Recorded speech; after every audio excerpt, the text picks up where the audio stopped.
하나님 말씀 에스겔 28장 1절에서 10절입니다. 오늘은 9월 10일 화요일 아침입니다. 9월 10일자 본문 에스겔 28장 1절에서 10절까지 말씀 교독합니다. 구약 성경 1193쪽입니다. 에스겔 28장 1절에서 10절 교독하겠습니다. 또 여호와의 말씀이 내게 임하여 이르시되 인자야 너는 두로 왕이 이르기를 주 여호와께서 이같이 말씀하시되 내 마음이 교만하여 말하기를 나는 신이라 내가 하나님의 자리 곧 바다 가운데 앉아 있다 하도다. 내 마음이 하나님의 마음 같은 체할지라도 너는 사람이요 신이 아니거늘 내가 다니엘보다 지혜로워서 은밀한 것을 깨닫지 못할 것이 없다 하고 내 지혜와 총명으로 재물을 얻었으며 금과 은 곳간에 저축하였으며 내 큰 지혜와 내 무역으로 재물을 더하고 그 재물로 말미암아 내 마음이 교만하였도다. 그러므로 주 여호와께서 이같이 말씀하셨느니라 내 마음이 하나님의 마음 같은 체하였으니 그런즉 내가 이방인 곧 여러 나라의 강포한 자를 거느리고 와서 너를 치리니 그들이 칼을 빼어 내 지혜의 아름다운 것을 치며 내 영화를 더럽히며 또 너를 구덩이에 빠뜨려서 너를 바다 가운데서 죽임을 당할 자의 죽음같이 바다 가운데에서 죽게 할지라. 내가 너를 죽이는 자 앞에서도 내가 하나님이라고 말하겠느냐? 너를 치는 자들 앞에서 사람일 뿐이요 신이 아니라 내가 이방인의 손에서 죽기를 할례받지 않은 자의 죽음같이 하리니 내가 말하였음이니라. 주 여호와의 말씀이라 하셨다라. 아멘. 하나님 에스겔 선지자를 통해서 두로 나라가 왜 심판을 받는지 밝히시고 있죠. 한마디로 말하면 그들의 교만 때문입니다. 이들은 자신을 신이라고 생각했습니다. 자신의 지혜와 총명으로 재물을 얻고 또 모욕을 통해서 그 모든 것들을 얻었으니 마음이 높아진 것이죠.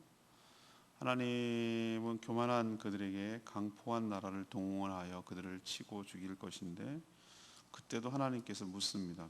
죽어가는 그 순간에도 네가 신이라고 할 수 있겠느냐 하고 되묻는 것이죠. 그래서 오늘 뚜렷한 교훈은 그거예요. 그들의 교만이 죽음과 파멸로 이끌었다라는 것을 우리에게 분명하게 보여줍니다. 그래서 오늘 이끌어가는 질문은 이겁니다. 하나님은 교만한 자를 어떻게 대하십니까? 이것이 바로 오늘의 질문이죠. 첫 번째는 자신이 얼마나 교만한 자인지를 깨닫게 해주시는 것부터 시작해요. 타락한 인간이 왜 죄를 짓고 무너지는지 이 두로라는 나라가 아주 잘 보여줍니다. 이들은 스스로 생각하기를 자신은 신이라고 여겼습니다. 그런 표현이 어디 나오죠? 2절에 나옵니다. 마음이 교만해져서 말하길 나는 신이라. 내가 하나님의 자리에 있었다. 그들이 생각할 때 바다는 무섭고 두려운 존재거든요. 지금도 우리는 알면서도 두렵죠. 얼마나 바다가 무섭습니까? 근데 하나님의 자리고 바다 가운데 자기들이 이제 바다를 장악했다 이거죠. 무역을 하고 해상 무역을 통해서 자기들이 마치 그 신의 자리에 오른 것처럼 이렇게 마음이 높아진 것이죠.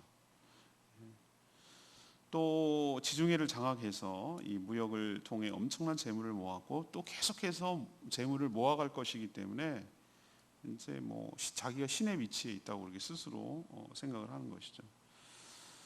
또 이런 해상 중개 무역을 통해서 재물을 다 모으니까 뭐라고 생각하냐면 이 다 모든 딴 나라는 이걸 못한다 이거예요. 이런 조선 기술, 배를 만드는 기술, 무역 기술, 또 얼마나 많이 그 회계 북이라고 그러죠. 이 장부를 정리하고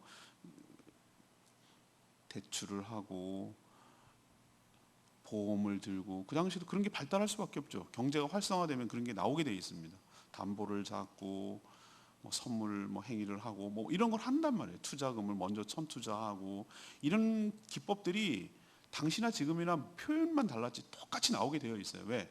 돈을 이렇게 하기 위한 사람들의 머리는 계속 나오기 때문에 그래요. 그러니까 이들이 뭐라고 오늘 생각하냐면은 5절에 이렇게 너가 큰 지혜로 무역을 얻었고 4절에 또 나와요. 네 지혜와 총명으로 재물을 얻었고 그래서 곳간에 은가금이 있고 또 네 지혜로 무역을 해서 재물을 계속 더하고 이런 것이 오히려 독이 된 거예요 자기에게. 그래서 마음이 어떻게 됐습니까? 교만하여졌도다. 높아졌도다.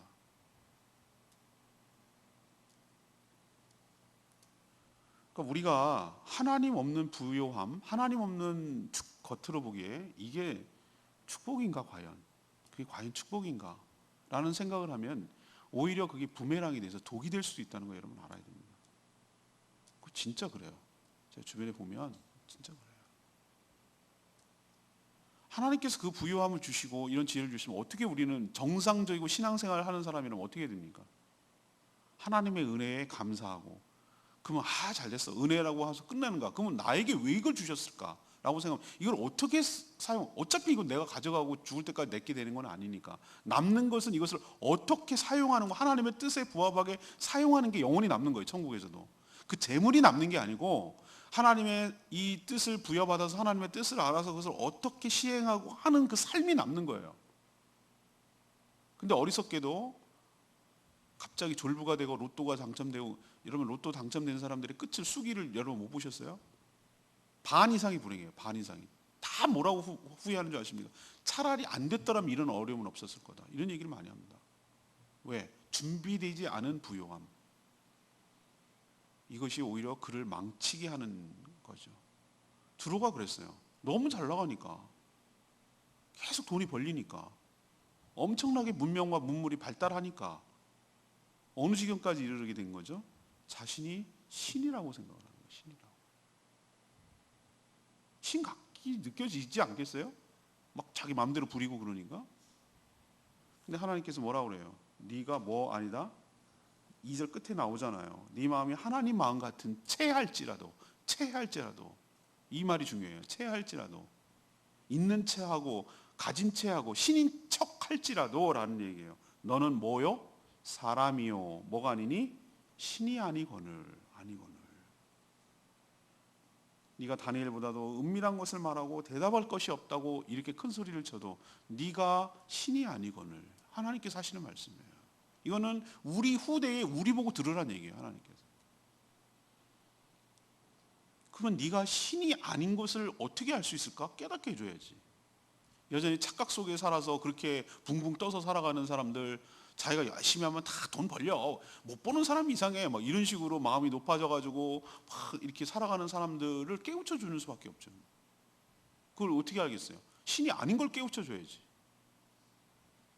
그래서 하나님은 어떻게 합니까? 동방의 이방 나라, 그 바벨론을 동원하여서 그들을 치셨고 그들을 무너뜨렸어요.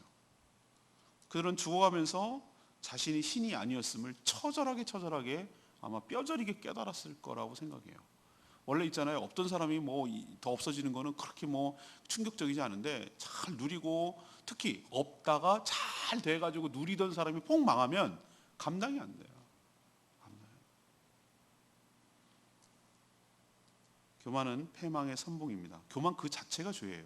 여러분 생각할 때 보세요. 나는 하나님 입장에서 한번 생각해 보세요. 창조주 하나님이 딱 볼 때 하나님은 딱 한 분이고 창조주는 한 분인데 저 피조물인 저것들이 나는 신이다. 이렇게 말하는 것을 지켜보는 그 하나님 마음은 어떤? 그 자체가 죄라니까요. 교만함이 죄예요. 모든 죄의 뿌리는 거기서 나와요. 뿌리가 거기예요. 인간은 신이 아니며 피조물에 불과하고 창조주 하나님의 주권 아래 은혜로 살아가는 존재임을 늘 깨달을 때 우리도 이런 험한 꼴 당하지 아니하고 하나님의 은혜로 살아가는 법을 계속 배워가야 될 줄로 압니다. 우리도 만약에 계속해서 마음이 높아져서 그럴 경우 하나님이 그 높아진 마음을 때로는 꺾으실 때가 있어요. 네가 얼마나 연약하고 무력한 존재인지, 그리고 네가 얼마나 하잘것없고 보잘것없는 존재인지, 얼마나 미련하고 부족한 존재인지를 깨달아야 그 높아진 마음이 깨질 거 아니겠어요? 계속 붕붕 떠 있으면 그게 더 떨어질 때 그 충격이 더 크거든요. 그러니까 우리도 늘 자신을 살펴서 하나님의 은혜로 내가 살아가는 것이고 무엇이 있다면 그건 하나님이 주신 것이고 그것이지 내가 잘나고 내가 똑똑하고 내가 뭐가 있어서 그런 건 아님을 늘 명심하고 살아가는 저희들 되기를 원합니다. 두 번째, 이 교만한 자를 어떻게 대하시는가? 이 자신의 얼마나 자신이 무력한 자를 하나님께서 깨닫게 해주는 거예요. 무력한 자인지.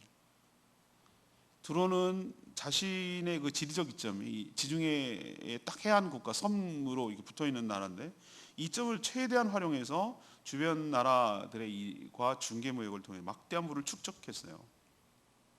지금도 왜 세계에서 가만 보세요. 바다를 장악한 나라가 세상을 장악한다는 걸 알아요. 강대국들은. 왜 남측국해에 중국이 저렇게 길을 쓰면서 지내 막 하고 그럽니까? 일본이 왜 저 섬 안 뺏기려고 저렇게 애를 씁니까? 왜 독도를 저렇게 집요할 정도로 찝쩍거립니까? 그 조그만 돌섬을 갖다 뭐 어쨌다고? 아니요. 그 섬은 중요한 게 아니에요. 그 섬을 중심으로 자기 해양 영역이 자기 영역이고 바다를 지나가는 무역선들이 전부 다 진로 그냥 때 지나가기 때문에 그걸 딱 장악해 버리면은 자기의 이권이 달려 있는 거라서 다 해상을 장악하려고 하는 것이 강대국들이. 그러니까 항공모함이나 모든 것들을 다 군사력을 키워가지고 그것을 장악하려고 하는 거잖아요. 그 당시 두로가 지중해를 장악한 것 같아요. 지중해를 장악하면 세상을 장악하는 거거든요. 당시로 보면은 모든 문명이 거기 모여 있으니까. 그래서 배를 통해서 다양한 물품을 교역함으로써 엄청난 부를 누리니까 자신들이 엄청나게 지혜롭고 총명한 줄로 착각을 했어요. 하지만 하나님께서 강포한 이방 나라를 거느리고 와서 그를 오늘 치신다고 그랬어요. 구덩이에 빠뜨린다고 그랬어요. 그들의 지혜와 아름다움을 치실 거라고 그러고 그 찬란한 문화를 더럽힌다고 그랬어요. 구덩이에 빠뜨리고 바다에 빠뜨려서 수장시키겠다고 오늘 은유적으로 표현하고 있어요. 이 과정에서 신이라고 주장했던 두로는 아무것도 할 수가 없었어요. 하나님의 심판 앞에서. 신이라면 우리 생각할 때 남은 고사하고 자신이라도 지키는 게 신 아닙니까? 근데 뭘 할 수가 있나요? 하나님의 심판 앞에 속수무책으로 당하는데 하나님께서는 그 교만함을 경고했음에도 불구하고 여전히 깨닫지 못한다면 하나님께서는 그들을 치셔서 그들이 얼마나 교만한 자인지를 깨닫게 하는 동시에 무력한 자인지 그것을 깨달아서 그 교만함을 깨시는 방법을 취하시는 거죠. 그때는 너무 크게 아프게 다가오는 것이죠. 우리도 늘 하나님과 사람 앞에 겸손하게 살아가는 저희들 되기를 원합니다. 겸손은 막 이렇게 굽신굽신하는 게 겸손이 아니에요. 하나님 앞에 정직하게 내 현재 좌표를 정확하게 아는 거예요. 없는 것을 있는 거라고 하는 것, 뭐 이런 것도 거풍이지만 없는 거를 있는 걸 없다고 하는 것은 그건 겸손이 아니에요. 겸손을 가정한 교만인 것이죠. 그냥 있는 그대로를 정확하게 자기를 아는 거예요. 그리고 하나님 은혜로 내가 살아가고 있음을 직시하는 것이고 마음이 높아지지 않는 거예요. 그런 마음이 있을 때 하나님께서 축복하시지 그 마음이 높아지고 뭐가 된 것처럼 있는 것처럼 부품하게 이렇게 자기 힘으로 자기 능력으로 살아간다고 생각하면 그 깨지는 순간 아프게 다가오죠. 그리고 처절하게 깨닫죠. 내가 얼마나 하잘 것 없고 보잘 것 없고 무력한 자인지를 깨닫게 된 날이 온답니다. 그러니 우리도 늘 삼가 조심하며 살아가는 저희들 되기를 원합니다. 세 번째는 이게 참 아픈데요. 자신의 교만 때문에 죽게 됨을 깨닫게 해주시죠. 두로는 자신을 신이라 생각했죠. 당시 바다는 신의 영역인데 자신이 바다 한가운데 앉았다라고 생각해요. 이건 아마 지중해를 장악해서 무역을 했기 때문에 이런 표현을 쓰는 것 같아요. 지금 생각하면 얼마나 웃기는 착각인지 알 수 있잖아요. 그 당시는 지중해가 모든 세계의 전부인 줄 알았지만 지금 우리 세상에는 어떻습니까? 지중해가 전부입니까? 지중해는 말 그대로 지중해예요. 지중해. 땅 가운데 있는 바다라고. 그거보다 얼마나 더 큰 태평양과 대서양과 인도양과 얼마나 큰 대양들이 많이 있습니까? 지중해에 비하면 훨씬 더 크죠. 아니 그리고 그 멀리 좀 떠납시다. 지구 같은 별이 얼마나 우주에 많겠습니까? 우리도 조금 뭔가 되는 것 같고 얻게 되면 인간은 이토록 쉽게 마음이 높아지는 것이고 급기야는 자신이 사람과는 차원이 다른 신이라고 생각해요. 수많은 독재자들과 인류 역사상 쭉 왔던 바로 같은 사람들, 그 다음에 여러 독재자들 보면은 자기가 신이라고 생각하는 경향이 얼마나 강한지 몰라요. 멀리 갈 거 없어요. 일본도 천황이 자기를 신이라고 여기는 거예요. 하나님은 자신들의 영역이라고 생각하는 그 바다 한가운데, 아이러니하게도 나는 바다 위에 있다, 바다를 장악했다 이렇게 말했는데 그 바다에 빠뜨려서 죽게 만들겠다. 하나님이 아이러니하죠. 그러니까 네가 신이 아니라는 걸 처절하게 깨닫게 해주겠다는 뜻이에요. 그리고 두로가 죽이는 자 앞에서 죽어가면서도 여전히 자신을 신, 곧 하나님이라고 말하겠는가라고 하나님이 되물어요. 이건 하나님께서 아주 조롱하는 거예요. 내가 보낸 강대국에서 죽어가면서도 네가 신이라고 네 입으로 말할 수 있겠냐라고 얘기하시는 거예요. 지금. 그래서 나약한 한 인간일 뿐이죠. 그리고 뒤늦게 깨닫게 되는 거죠. 자신의 교만 때문에 자신의 심판을 받아서 죽게 된다는 사실을 뒤늦게 깨닫는 거죠. 이처럼 인간은 어리석어요. 겸손은 나약함이 아니에요. 겸손이 오히려 능력이고 강함인 줄로 압니다. 자기 자신을 아는 것, 하나님 앞에 조아리는 것, 하나님의 은혜로 살아가는 것이 약하기 때문이 아니에요. 그건 오히려 지혜로운 것이고요. 그게 오히려 강함이에요. 하나님께 붙어 사는 것, 하나님을 의지하고 사는 것이 나약함이 아니에요. 그게 오히려 훨씬 더 지혜로움이고 그게 강함이에요. 여러분도 늘 은혜로 사는 법을 배워가는 저와 여러분 되기를 소망합니다. 저는 레마의 말씀 2절 말씀, 이 체한다는 말이 굉장히 마음에 오늘 이렇게 다가왔어요.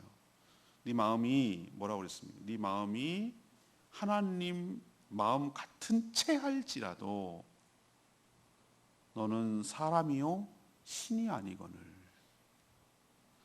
에덴 동산에서 뱀에 들어간 사단은 하와를 뭐라고 유혹하고 속였죠? 선악과를 따먹으면 네가 눈이 밝아져서 하나님처럼 되는 거야. 그래서 하나님이 못 먹게 하는 거야. 얼마나 그럴듯합니까?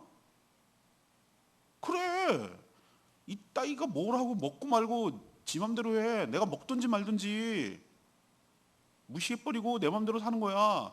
이거 먹으면 자기랑 똑같이 되니까 말 안 들을 것 같으니까 이거 하라는 거야. 이 말이 쑥 들어오는 거야. 이게 교만함 아니에요? 되먹지 못한 생각을 한 거죠. 여기 넘어갔어요. 이게 죄의 본질이에요. 피조물인 인간은 창조주 하나님이 결단코 될 수 없잖아요. 자식이 부모를 넘어설 수는 없잖아요. 그냥 자식은 자식이고 부모는 부모잖아요. 그죠? 그럼에도 인간은 끊임없이 신이 되고 싶어 했고 다양한 방법을 시도했어요. 신이 되고자 하는 것이 그 본질이라고 그러잖아요. 죄의 본질. 그런 교만함이. 근데 알고 보니까 우리 신약에 넘어와서 어제도 그저께군요. 예수 형제 모임할 때 그랬어요. 하나님은 이미 우리를 하나님의 자녀로 삼아 주실 계획을 하고 있었던 거예요. 처음부터. 하나님의 자녀라는 게 뭡니까? 그건 그냥 하기 좋은 말이에요? 넌 하나님 내 자녀처럼 아니요, 실제적인 거예요. 이거는 실제적인 것. 우리를 예수 그리스도처럼 아들 하나밖에 없는 아들은 그분은 정말 아들이시고 우리는 양자를 삼아 주신다고 그래요. 양자.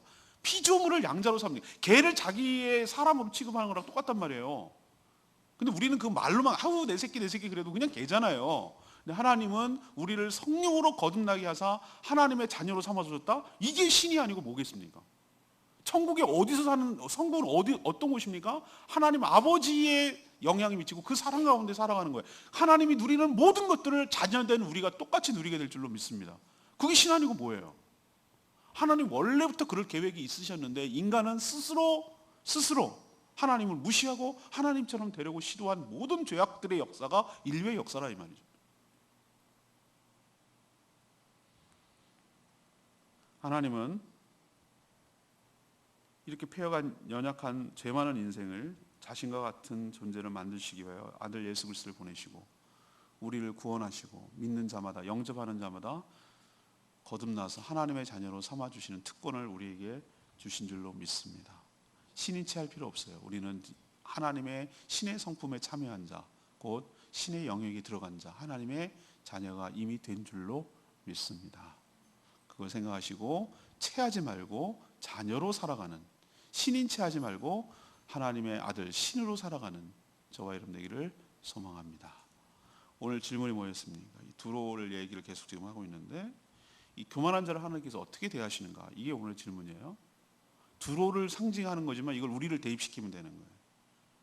마음이 높아진 자를 어떻게 하시는가? 첫 번째는 일단 깨우쳐줘요. 네가 얼마나 교만한 자인지. 네가 신인 척하고 네가 지혜와 있고 다니엘보다 내가 뛰어나고 막 무역하는 거 보면 내가 너무 똑똑해. 내가 너무 잘났어. 이러는 게 아무나 했는 줄 알아? 이 지중해는 뭐 누가 무역하는 줄 알아? 어느 나라가 이렇게 해? 이런 식으로 마음이 높아진 것을 깨우쳐. 네가 그런 채 할지라도 사람이 신이 아니고 사람이거늘 이라고 경고하고 알려주는 거예요. 두 번째는 뭡니까? 동방나라를 치게 해서 어떻게 하는 거죠? 얼마나 네가 무력한 존재인지, 자기 스스로조차 방어도 못하고 남은 고사하고 자기 스스로도 지켜내지 못하는 무력한 존재가 무슨 신이냐라는 것을 깨우쳐주는 단계를 거쳐서 그 교만함 때문에 결국은 다 잃어버리고 다 망하게 된다는 것을 알게 해주는 거죠. 후대에, 우리에게. 그러니 잠언의 말씀이 딱 맞아요.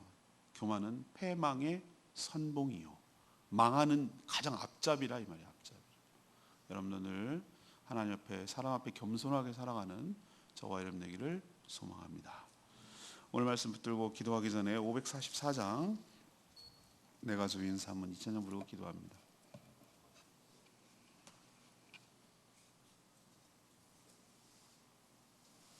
찬양지 544장입니다. 내가 주인 삼은, 예스, 맞습니다. 내가 모든 주인 삼은 거 다 내가 사랑했던 거 내놓고 오직 주님만 사랑하기를 원합니다.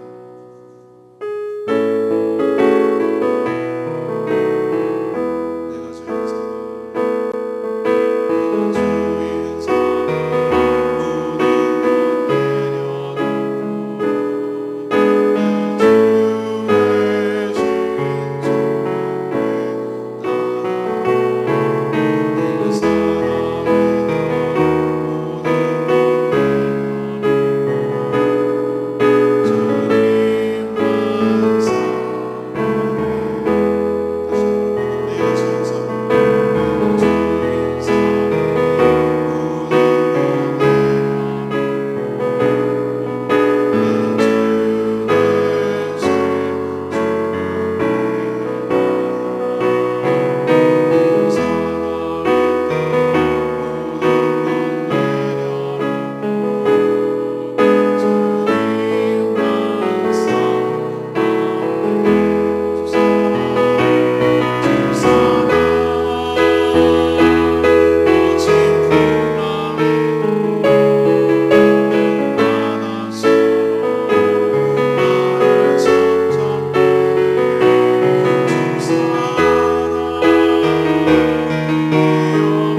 무엇인지 확실히 깨달았습니다. 결코 신이 될 수 없는 인간이 뭔가 좀 생기면 되면 자신이 신이라고 착각할 때가 많습니다. 이것이 얼마나 큰 교만이고 죄인지 깨닫게 하여 주시옵소서. 하나님께서 교만한 자를 대적하시고 심판하심을 알게 하여 주시옵소서. 교만한 인간이 하나님의 심판 앞에 얼마나 무기력한 존재인지, 아무것도 아닌 존재인지, 하찮은 존재인지 깨닫게 하여 주시옵소서. 그 교만함 때문에 하나님의 심판을 주어하게 됨도 알게 하여 주시옵소서. 뭘 얻었다면 모두 하나님의 은혜이니 감사하고 주신 이유를 알아 그 사명 잘 감당하며 된 모든 것들을 하나님께 영광 돌리며 살게 하여 주시옵소서. 오늘도 하나님 앞에 간구하고 기도하는 모든 제목마다 응답하시고 주의 은혜로 살게 하여 주시옵시고, 마땅히 해야 될 여러 가지 것들을 하되 하나님의 마음이 우리가 마음 가운데 부어져서 죽어가는 영혼들 생명을 살리는 일에 우리의 삶을 헌신하며 살아가게 하여 주시옵소서. 주님 손에 모든 것 맡겼고 예수 그리스도의 이름으로 기도합니다. 아멘. 오늘 하루도 주님의 은혜 가운데 살아가는